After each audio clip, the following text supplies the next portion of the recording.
Hallelujah. खुदावंद यीशु मसीह के ज़िंदा कदूस पाक और बेअब नाम में तमाम देखने वालों को सलाम पहुँचे। मैं हूँ आपका होस्ट पास्टर सुहेल सादिक और आप देख रहे हैं प्रोग्राम हर सुबह मसीह में। तो नाज़रीन, हम हर सुबह आपके लिए कोई ना कोई ऐसी शख्सियत का तारुफ आपसे करवाते हैं जिनकी ज़िंदगी से हम सीखते हैं खुदावंद के कलाम को और कलाम के जो मौज़ात और मुकाशफात हैं। तो आज हमारे साथ जो खुदा के बरगज़ीदा खादम आफ्ताब रहमत साहब हैं, आप salt of the earth church ministry से हैं और खुदावंद यीशु मसीह ने आपको बहुत बरकत दी है। सर, हम आपको वेलकम करते हैं अपने इस शो में जिसका नाम है हर सुबह मसीह में। Thank you so much. तो सर, आपका आना हमारे लिए बाइस बरकत है। कौन सा एज था कि आप खुदा में आए? मैं उस वक्त 6ठी क्लास का स्टूडेंट था, छोटा था। तो मैंने जब वो हमारी गली में वो स्ट्रीट मीटिंग्स हुआ करती थी, उसमें बड़ा बढ़ चढ़ कर हिस्सा लेना। और वो नौजवान खुदा के खादम उस वक्त बड़ी ज़बरदस्त इबादत कराया करते थे। छोटी इबादत होती थी लेकिन होती बड़ी ज़बरदस्त थी। वहाँ से मुझे पेंटिकॉस्टल इबादत का पता चला कि कैसे होती है। और मैं यहाँ तक उस हमारे प्यारे भाई के साथ अटैच हो गया कि मैं मीटिंग तक लीड करना शुरू हो गया। जी, उसमें एक जोश है, एक जज्बा है, एक हालेलुया। और सीखने को है, सब कुछ सीखने। और मेरे लिए बहुत नया था, बिल्कुल मुनफरिद चीज़ थी। फिर कुछ अरसा ऐसे गुजरा, लेकिन जब उस खूबसूरत खादम ने मुझे कहा कि चलो भाई अब हम ऐसा करते हैं कि वो हमारा चर्च है जी। तो क्योंकि बैकग्राउंड बड़ी मजहबी थी और कट्टर किस्म के मैं डिनोमिनेशन का नाम नहीं लेना चाहता, तो मैंने इनकार कर दिया। मैंने कहा नहीं जनाब, मैं यहाँ पे बिल्कुल खुश हूँ, मैं बिल्कुल ठीक हूँ। उसके बाद कुछ बड़ा हुआ, मैट्रिक तक पहुँचा, तो वो जो जैसे नौजवानों के अंदर तब्दीलियाँ आती हैं, वही शरारतें, वही वो। फिर कॉलेज में चला गया, फिर और कुछ नए दोस्त, नई चीज़ें, दुनियादारी, एवरीथिंग, सारा कुछ आता गया। तो बेस और बुनियाद वो स्ट्रीट मीटिंग्स थी। मेन जो मेरी ज़िंदगी के अंदर ब्रेक थ्रू हुआ, मैं आफ्टर कॉलेज मैंने मेडिकल लैब टेक्नीशियन का कोर्स किया और मैंने 1996 में लाहौर की एक बड़ी मारूफ लेबॉर्ट्री में जॉब शुरू कर दी। उस जॉब के दौरान मेरी ट्रांसफ़र डॉक्टर्स हॉस्पिटल, शायद लाहौर का बहुत बड़ा हार्ट बाईपास का हॉस्पिटल है, वहाँ पे ट्रांसफ़र हो। वहाँ जब मैं गया तो वहाँ पर मेरी मुलाकात कुछ मसीही दोस्तों के साथ हुई, मसीही नौजवानों के साथ हुई। और उन नौजवानों के साथ जब कलाम की बातचीत होनी, तो वो पुरानी जो चिंगारी थी वो आग और शोलों की सूरत अख्तियार कर गई। सिर्फ उस रफ़ाकत ने ज़िंदगी को तब्दील किया और लाइफ में तब्दीली आती गई। फिर मैंने बाकायदा सेमिनार्स अटेंड करना शुरू किए, मैंने कन्वेंशंस में जाना शुरू किया और अच्छे उस्ताद मुझे आगाज़ ही में मिल गए। आगाज़ ही में जब मैं कुछ चपकलश का शिकार था, कुछ शक्शोपंच का शिकार था, तो अबलीस ने बहुत सारे सवाल मेरे दिल में डाल दिए। तो मैं अब फिर रजू करने के लिए मेरे पास एक ही शख्सियत थी, वही नौजवान खादम जो स्ट्रीट मीटिंग्स किया करते थे। उनका नाम पास्टर शहजाद परवेज़। आज वो खुदा उन्होंने बड़ा सरफराज किया। मैं उनके पास चला गया और मैं तकरीबन उनके पास, उनके चर्च में तकरीबन 1-1.5 साल रहा। तो उसके बाद जॉब भी साथ करता रहा, खिदमत भी साथ में करता रहा। और 2003 में खिदमत में पहले कर रहा था, लेकिन एज ए असिस्टेंट पास्टर मेरा ऑर्डिनेशन हुआ, पहला ऑर्डिनेशन हुआ। तड़प बड़ी थी ज़बरदस्त, खिदमत करने का बोझ भी बहुत था, लेकिन डायरेक्शन अभी तक क्लियर नहीं थी। पास्टर बन भी गया था। फिर मैंने बाकायदा बाइबल कॉलेज को ज्वाइन किया और 2007 में मैंने CPM Christ for Pakistan ministries के शेल्टर के नीचे मैंने मॉडल कॉलोनी में अपना चर्च मिनिस्ट्री शुरू की, एक घर रेंट पर लेकर। और वहाँ से मेरी और मेरे स्पिरिचुअल फादर बिशप डॉक्टर याकूब पॉल की एफिलिएशन हुई। वहाँ से हमारा आगाज हुआ। सही तौर पर मुझे डायरेक्शन फिर वहाँ से मिली, क्योंकि विदाउट मेंटोर शेल्टर हम शायद काम तो कर रहे होते हैं, चल तो रहे होते हैं, लेकिन डायरेक्शन दुरुस्त नहीं होती। वहाँ से फिर मुझे खुदा ने सिखाना शुरू किया। बाइबल कॉलेज और पास्टर होते हुए मैंने फिर उनके कदमों में बैठकर बहुत कुछ सीखा। मुझे खुदा ने सिखाया और 2013 में मैंने अपनी चर्च मिनिस्ट्री, जिसका नाम salt of the earth church ministries है, वो उसकी बुनियाद रखी। तो अब वक्त है कि हम खुदा उनके कलाम से सीखें और खुदा उनके जो मुकाशफात हैं कलाम के, वो हम तक पहुँचे। जी भाई साहब, बहुत शुक्रिया। आइए खुदा उनके कलाम में से आज सुबह हम देखते हैं ज़बूर 24, ये 10 आयात पर मुहित है। अज़ीज़ों, आज सुबह ज़बूर 24 बाइबल मुकद्दस में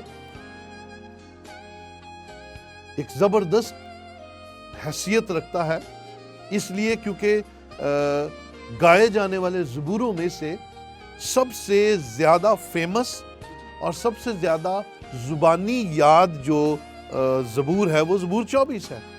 गो अगर हम ज़ुबानी याद किया जाना हरफ ब हरफ ज़बूर देखें तो वो ज़बूर 23 है, लेकिन गाया जाने वाला जो ज़बूर है ना, वो ज़बूर 24 है। और इसे मसीहियों का कौमी तराना भी कहते हैं, क्योंकि ये सबको आता है। इसका टाइटल जो है आज सुबह ये है कि जलाल का बादशाह कौन है? Who is the King of Glory? ये जलाल का बादशाह कौन है? ये सवाल किया जा रहा है। मेरे अजीजों, अगर हम ज़बूर 24 गाते हैं और आज हमने ज़बूर 24 पढ़ा है, आइए इस ज़बूर में से इस सवाल का जवाब ढूंढें, क्योंकि सवाल भी इसी में है और जवाब भी इसी में ही मौजूद है। सवाल क्या है? Who is the King of Glory? जलाल का बादशाह कौन है? और इसका जवाब हमें 7वीं आयत का, बल्कि 8वीं आयत का दूसरा हिस्सा देता है। खुदावंद जो कवि और कादर है, सबसे पहली क्वालिटी जलाल के बादशाह की, किंग ऑफ ग्लोरी की जो पहली क्वालिटी है वो ये है कि वो कवि और कादर है। अब ये कवि और कादर ये दो मुख्तलिफ चीजें हैं, लेकिन यकजा की गई हैं। कवि का मतलब है बड़ा, जोर वाला। सबसे पहली क्वालिटी जो जोर रखता है और सबसे बड़ा है। याद रखिए, अगर आप किसी माबूद को मानते हैं, आप किसी को खुदा कहते हैं, आप उसकी परस्तिश करते हैं, आप उसकी पूजा करते हैं, उसकी पहली क्वालिटी जो है वो ये होनी चाहिए कि वो कवि हो, वो सबसे बड़ा हो। और अगर उससे बड़ा कोई है तो फिर वो बादशाह जलाल का नहीं हो सकता, वो माबूद नहीं हो सकता। सो हमारे खुदा की मसीहियों के लिए खास तौर पर, मैं जानता हूं जॉन टीवी पूरी दुनिया में हर शख्स देखता है, हर उर्दू पंजाबी बोलने वाला शख्स पूरी दुनिया में इस टीवी को देखता है। मैं आज इस बात को आपके दरमियान रखना चाहता हूं कि जलाल का बादशाह आपका खुदावंद वो है जो दुनिया के तमाम माबूदों का भी खुदा है। Praise the Lord. ज़बूर 136 कहते में बड़ी खूबसूरत बात लिखी है, लिखा है इलाहों के खुदा का शुक्र करो। इलाहों का खुदा यानी कि इलाह का मतलब है देवता, और देवताओं का भी एक खुदा है, और वो मेरे अजीजों आपका खुदा है जिसको आप खुदावंद खुदा कहते हैं। हालेलुया। और जलाल के बादशाह की पहली क्वालिटी क्या है? वो कवि है, और दूसरी वो कादिर है, कुदरत वाला है। उस जैसी कुदरत किसी में नहीं है। अगर आप उसकी कुदरत को जानना चाहते हैं तो मैं आपके दरमियान उसकी कुदरत को बयान करने वाला। सबसे पहली उसकी कुदरत कि उसने आपको और मुझे बनाया, हमारा क्रिएटर है। आप याद रखिए, आइए जरा इस ज़बूर की बिल्कुल शुरू में आइएगा। दूसरी आयत में लिखा है, क्योंकि उसने समुद्रों पर उसकी बुनियाद रखी और सैलाबों पर उसे कायम किया। किसको? जमीन को। जमीन को सैलाबों पर कायम किया है और समुद्रों पर उसकी बुनियाद रखी है।